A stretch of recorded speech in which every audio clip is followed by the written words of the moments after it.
When waiting for Tamashii Nations to make a SH Figuarts Kid Buu figure goes wrong, this right here is the way to go.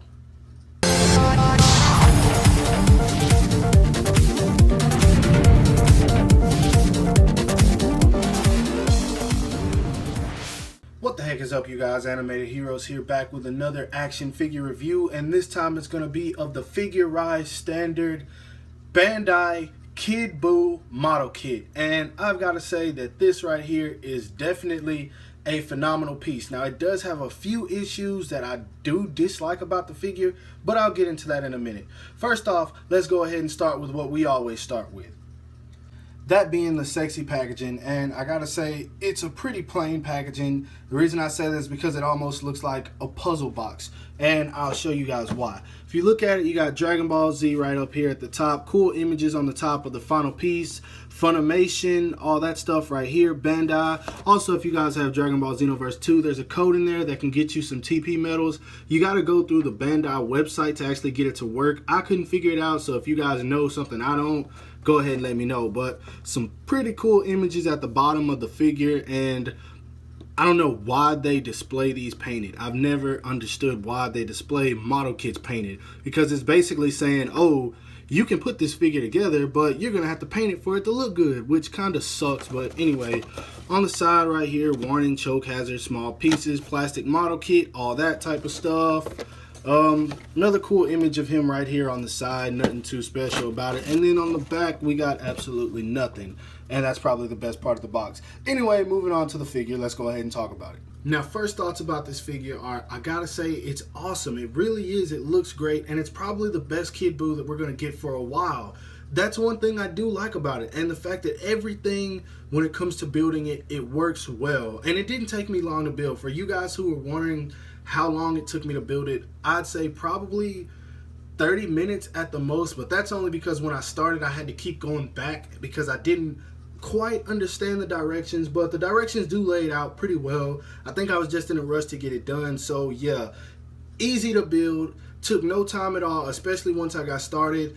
I was done before I knew it, and here it is. I started from the bottom, I worked my way up. I started with the feet since that's the simplest part, and I just went all the way up to the tentacle, and there it was. But anyway, on to the figure. Let's go ahead and talk about it like I said. Now, it looks great. The stickers, I will say that was probably the most frustrating part for me. I put the stickers on the mouth. I believe I did that very well, which is exactly why I have him displayed with this face in the photo. And, well, the video anyway. If you guys want to know why I don't have the gold on these gauntlets and stuff and on the boots, I am OCD to the fullest, and if I don't get it exactly perfectly right, it's not going to stay on. I'm going to keep fiddling with it, and it's just going to bug the hell out of me. So I'm probably not going to put those on. I might get it painted, I might get it shaded, I don't know. It looks a whole lot better than I thought it was going to look without shading. But anyway, I did the mouth, and for some reason I did that part quite easily. The M on the belt I did pretty easily, the stickers for those. So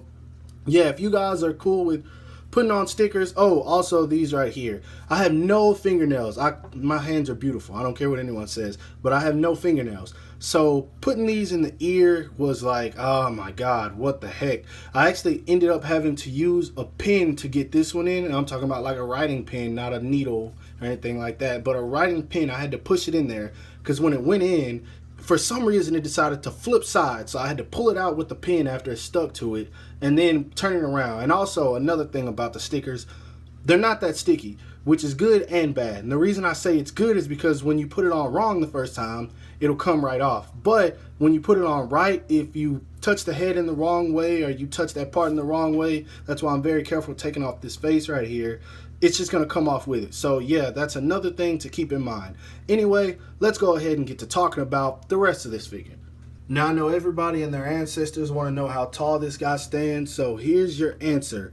He stands at a little bit under 5.5 inches to the top of his tentacle, about 5 inches to just the top of his head. So pretty small figure, and I honestly think it fits right. I haven't put him next to any of my other Dragon Ball Z figures yet, but I always show size comparisons, so for you guys who are curious how he stands next to the rest of them, I'll show you at the end of the video.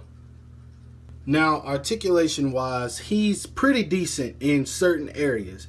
From the head, he can look up about that much. And his head is on a ball peg, for those of you who don't know, but it doesn't plug into a ball. It plugs into like this little weird piece right there, but it stays. So, I mean, you can hear it click if you just listen. Yeah, so it stays on. He can look down about that much. The neck also is on a ball peg, so he can move his head around just a little bit. He's kind of hindered by these shoulder pieces right here, so he moves around about that much, not too far. He has a diaphragm joint, but he really can only lean back about that much, forward that much. What you see is what you get with it, and I mean, it's not that good. Now for the arms, that's where he's perfect. Since he's shirtless, arms go up that much. That is perfect. Obviously they go out that much. He somewhat has double joints right there. I mean, I guess it is double jointed, but it's kind of hindered by the gauntlets. Unfortunately, no swivel right here, but he does have a swivel up here. His fists, they're actually, if I can pull them out, this is what they are. They are a ball peg. You plug them right in here, but they don't have much range. They go forward about that much, and that's pretty much all you get. Not much side to side, but not that you would really need that. Anyway, at the diaphragm joint, you can turn it about that much as well. I forgot to mention that. Not much. At the waist, you can turn him all the way up. Well, I guess it's because it's on a peg. But yeah, since I've done it, I'll show you guys. He can move pretty much all around since that's on a ball peg. He can turn about that much, however you want him to, without, I guess, pulling it off. Legs go out about that much. Great. Go back that much. And kick out that much. Great. Legs are perfect. Everything works. That's one thing I will say. Now, they can get ugly. I believe this is wide jointed, but for a wide joint, if I'm correct, that is perfect for wide joint. Double jointed needs to, I guess, a little bit, you can say, go back about that much. He does have pretty thick pants, so I can understand that. He can turn right here. There's a swivel because you plug these in. All you got to do is there's a hole right there, and then you just plug it right on in there. So it works well. Foot drops down about that much, not too much. Somewhat has a pivot to the side, not much, just a little bit, and no toe hinge. So articulation wise, pretty good, very decent. It'll work. Whatever pose you're trying to get him into, it will work. So don't worry about that. Now for accessories, he comes with this face, which is him just laughing, smiling. It's pretty good. You can see he got the red eyes in there, the stickers that these beautiful hands put on. He comes with 2 fist hands, which are standard. He better come with those. Every Dragon Ball Z figure should come with fist hands. He comes with these 2 open, like, kind of like grabbing hands. Also, more than likely for his vanishing ball, which he does come with as well. He comes with this grinning face, which I like a whole lot. Luckily, this right here, this piece for the teeth is not a sticker. It's actually, I'll show it to you guys. Well, it's behind here. You plug it on in, and it's for his teeth, so you don't have to worry about putting on 2 stickers for mouths. That one's going to be difficult enough. He comes with his vanishing ball, which is a pretty cool technique.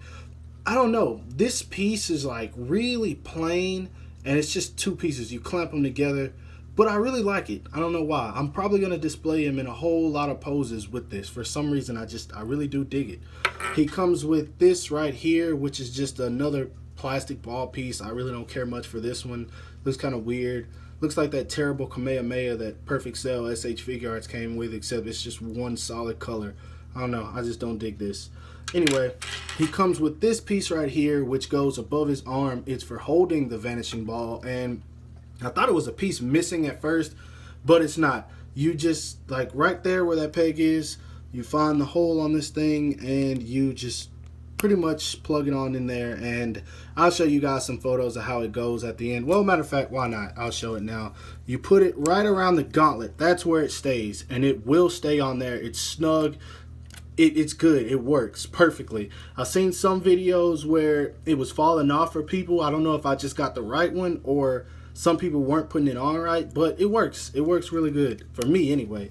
But yeah, that's one accessory. And last but not least, the weirdest thing that he comes with is this stand, where it's, I don't know if you guys can see it, but it's like half open on this side. And I was thinking you put this on this part, but these 2 pieces right here do not bend. The only thing that bends is this right here. This is hinged right here, so you can move that up and down. But you've got to plug this piece into here for the stand to be tall, and then when you get ready to take it out, the plastic possibly could just tear apart. I don't know if you guys can see that, but it's white right here and right here where the plastic has already been like forced. So this is pretty bad. This is a pretty horrible idea. I'm probably going to use an SH Figuarts stand, but anyway, it doesn't plug into his back. It plugs into this piece right here, which plugs into his back. As you can see, there are 4 little things right there, and they go right here in his back, and you plug that in. Make sure I do it the right way. I guess that was the right way. I don't know. It goes on his back somehow, some way. I'm going to get it. There we go. Anyway, and then you plug this in there, and, well, you got to turn that around first, obviously. You plug this in here, and, I mean, it holds him up, but it's really horrible. This was executed pretty poorly, in my opinion. I don't know. I'm not going to use that at all. So, yeah, that's what he comes with for accessories. A decent amount, fair enough. The stand kind of sucks, but everything else is really good. Now on to some size comparisons. Here is the trio of midgets. Now, as you can see, he stands taller than Krillin and Frieza. I'm not sure if he was taller than Krillin. I honestly don't think he was. And I think he was probably about the same size as Frieza. So, yes, he is a little bit tall. But, I mean, it still works well. He's not humongously bigger. So, it's not that bad, honestly, in my opinion. And it definitely shouldn't be seen as a deal breaker. Now for 2 more short comparisons, here he is standing next to the SH Figuarts SDCC Kid Gohan and the premium color version of Trunks. And once again, he's taller than Gohan. Trunks is a little bit taller. I think this actually is a little bit more right. Gohan was 11 years old at this time, so maybe Kid Buu should be taller than him. I'm not sure. I guess if they ever make an SH Figuarts and it's actually the right scale, we'll see really how tall he's supposed to be compared to these guys. And now, here he is standing next to Super Saiyan warriors that have far advanced beyond his power level. Honestly, I feel like this is probably the most accurate out of the 3 size comparisons I've showed him with. And I gotta say, Vegeta looks about right. I remember Kid Buu is just a little bit shorter than Vegeta, and that's exactly what this figure is. And for the most part, people are going to be posing him with Goku and Vegeta, I'm sure. So as long as Vegeta stay in that scale, and at some point they give us a Buu Saga Vegeta, I think that we're going to be good. Now, final thoughts on this figure are, it's great, like I said, it's Kid Buu. The only issues that I really got with it are when you tear the pieces off of the plastic to get ready to build it, you get these white chunks that I really hate. That's like a pet peeve of mine. That's why I hate model kits, but you get them all over the body. They're not very noticeable, but it's just annoying. Another thing I hate is the stickers. I just can't. With my OCD, I cannot put the stickers on and be content. I haven't even tried. I'm not even going to try for some time now. But it's just annoying. Like, if you're going to make us build it, at least take care of some of the things that need to be taken care of, such as the stickers. Paint that on, for goodness sakes. Just, I don't know why they do that. They make this more complicated than it needs to be. And the last thing that I really dislike about it is there's no shading whatsoever. Everything is one color. Everything you see, the shoes, this black, there's no shades in the white. It's just one color white, one color pink. The eyes, the black, they didn't do that. You had to put like, you had to pretty much put the eyes together for the eyes to appear in there. They could have painted that on, and I don't know if I'm wrong, but it would feel like that would probably be much easier than making all these parts. Now, maybe I'm wrong, I don't know, but I just feel like they could make this a whole lot simpler if they make these type of figures to save money. I don't know. I don't know why they do it that way. I don't know if my way is even correct, but overall, it's a good figure. It's Kid Buu. If you want him, this is as good as it's going to get. Like I said, it took me roughly 30 to 45 minutes to put it together. Once I got my mind to it, it took no time. Just read the directions and everything will go smoothly. But I give this figure, I'd say a 7 out of 10. It's the best Kid Buu that we're going to get, so of course I'm going to recommend it to you guys. And I hope you guys like this review. If you do, don't forget to give it a thumbs up. That always helps me out. This is my first Figuarts review. I might end up getting the Frieza where he's in his little space pod thingy. I'm not sure yet. More than likely I will, because I'm pretty sure SH Figuarts isn't going to make it. So yeah, that'll probably be my next Figuarts review at some point whenever I make myself buy it. But yeah, with that said, don't forget to give this video a thumbs up. Don't forget to subscribe to my channel if you haven't already. Follow me on everything you see listed below, and I will talk to you guys later. Peace.